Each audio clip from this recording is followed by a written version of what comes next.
The man I cared about most just went official out of nowhere. His post was dripping with romance, claiming he'd found the one he wanted to spend the rest of his life with. In an instant, my social media blew up. My phone wouldn't stop buzzing with DMs from mutual friends. "Claire, isn't that spot next to Felix supposed to be yours?" Before I could even process the shock, a message from Felix himself popped up. "So, isn't my girlfriend a total 10? Those few words felt like a physical blow to my chest, leaving me breathless. My fingers trembled as tears blurred my vision, making it hard to see the screen. But instead of any kind of comfort, another message flashed across the screen. "She's the sensitive type, and I don't want her getting the wrong idea. For her sake, let's not talk for a while. Don't reach out to me." I stared at those words until they burned into my brain. Finally, I threw my phone onto the pillow, curled into a ball, and sobbed. It was obvious to the entire world that I was head over heels for Felix Harper, yet he acted like he didn't have a clue. He had kept me firmly in the best friend lane or worse, treated me like a sister he wasn't even related to. But who in this world knew him better than I did? I knew he hated onions in his omelets and couldn't stand cilantro in his noodles. I knew he hated hoodies so much he'd cut the hoods off his sweatshirts. From the time we were toddlers to the day we graduated, I was the one staying up late to organize his notes. I even saved up my own money to buy him his very first suit for college. I used to be so proud of that. I was naive enough to think that no other girl could ever take my place. I thought we were just one conversation away from finally being together.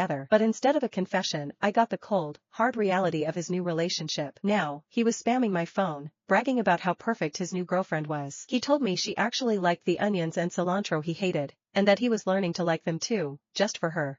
He posted a photo of a new hoodie, one with the hood still attached, and I could practically feel how much he cherished it through the screen. He even laughed about how she bought him the wrong shoe size, calling it cute in that way people do when they're completely whipped. Every word he sent felt like he was erasing our entire history. Then came the message that finally broke me. "My girlfriend said the only way she'll believe we're just friends is if you personally drop off some boxes of condoms for us. Do me a solid and bring them over, Claire. Hurry up." A moment later, he sent a pin for a luxury hotel. He only dared to be this heartless because I had spent years enabling him. Since we were kids, if he wanted something, I would move heaven and earth to get it for him. Even his mom used to say that no one would ever treat him as well as I did. Because I had been so selfless, so desperate to please him, he had started taking my devotion for granted. I wiped my tears away and, driven by some twisted sense of habit, I actually went.